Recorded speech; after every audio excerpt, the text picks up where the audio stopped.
That goes back Where does to that come from? Montgomery Cliff. Bessie Mae Mucho. And he gave you the name? Yeah.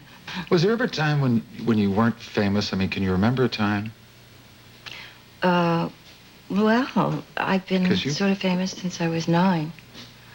I had my first horse when I was 3. I remember that very well. It gives you a different perspective on life, doesn't it? I mean... It does, really. Do you know another side, is, I suppose, the question. I mean, not being Well, famous. I had no childhood, really, so to speak. I was brought up around adults. I had no childhood friends except like Roddy McDowell, people in the profession. I saw my first baseball game 2 years ago. Are you kidding me? No, I've never seen a basketball game. Is that from not being allowed, or at least I should say not allowing yourself to go out in public? Or is it too troublesome to do that? No, it wasn't that. It's just that when I was growing up, I never had time. Oh, I see. I was going to school on the set and working. And I don't know, they just never seemed time. You were so many things to so many different people. Sophisticated comes to mind, elegant, icy, acerbic, and at the same time words like generous, kind, and to use a couple of words that you've been quoted as using, noisy and earthy, and yet we never get to see that side of Elizabeth, the kind, the generous, the down-to-earth Elizabeth. Why haven't we, do you think? Well, I suppose because I'm very shy, and I don't try and justify or explain myself or my actions. I am responsible to and for the people that I love and that love me. If I had tried to explain my life to the media, that's all I would have been doing. I would have been on the defensive and trying to fight back all my life. And it really only, in the end, matters what you think of yourself and what the people around you, the people that are close to you, think about you. Well, we're going to talk about a lot of things, and certainly not some of the more publicized events of your life. But was I right? You're a different Elizabeth Taylor today than 4 years ago. I hope so. What's the difference, do you think?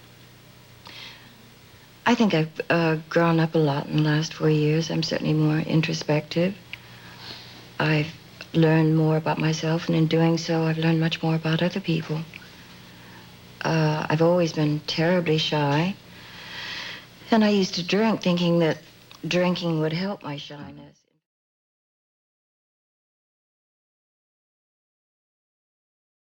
You were 17 or 18. You were playing a bride. Spencer Tracy was the father. The film was Father of the Bride. And you were thinking of getting married yourself at just that point, were you not? Yes, I did marry when I was 18. You were so young when you married Nicky Hilton. Why did you want to get married? Well, I thought I was in love. I thought marriage was, a cottage with a white picket fence and roses climbing over it.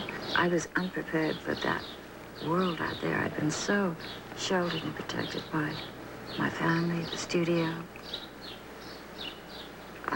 I was no more grown up than a little animal. You are such a good actress because the sun is going down here in location and I am freezing and you don't look as if it bothers you. Would you like something to put on? Something, yes. Do we have a wrap that Miss Taylor could? Oh, thank you. Good. Thanks. Oh, that's better.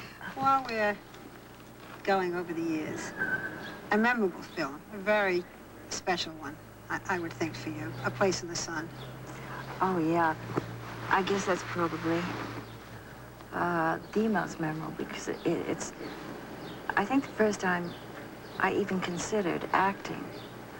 Everything before had been an extension of myself. It's the first time that I think I acted in film. Do you remember the hardest scene for you in that? The hardest. I suppose, saying goodbye to Monty and to keep from crying. Goodbye, George. Seems like we always spend the best part of our time just saying goodbye. What was Montgomery Clift in your life. What kind of a friendship was it? Well, he was one of the most important people in my life. He was my closest friend until he died. We really loved each other in the purest, most complete sense of the word.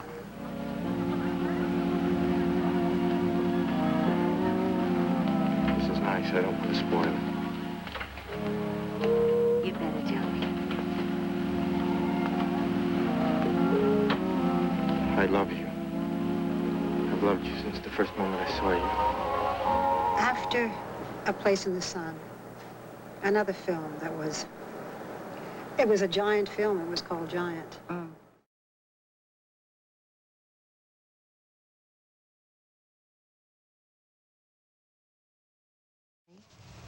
It's the way I look. That's my affair. Well, that's so self-destructive. And finally, after having a good long chat with myself, I thought, who am I really punishing? Not the people who are making jokes about me by going, who cares? I'm hurting myself. And why am I doing that? And I stopped. I got the click. And my God, the rewards that the scale tells you. Because when I lost 2 years ago, I went out and bought a whole brand new wardrobe. And, you know, being able to get back into size 6 jeans is a great feeling. I think for anybody, a size 6 is tiny, tiny, tiny. It must be. And then, you know, having to take the size 6 and asking your help to boil them for you and leave them out in the sun so they shrink. Man, if that isn't a reward. I guess it's hard for a lot of people who've watched you over the years, and you seem to be a woman who's really had everything. Why would Elizabeth Taylor have a problem with self-esteem? Well, I have had everything. I've had my share of joy, pain, luck, rough times. I've had a dose of it all. I've been back and forth like a yo-yo. I hope I've learned from all the experiences I've had, and I hope I can make them and tunnel them in a positive way, because it's so easy to take all that energy and be negative. And you can take the same amount of energy, for instance, the energy that it took for me to be an alcoholic, to take that same kind of energy and dedication and reverse it and be positive with, well, alcoholics really work hard at being alcoholics. I mean, I was never a secret drinker, but I know a lot of people that are.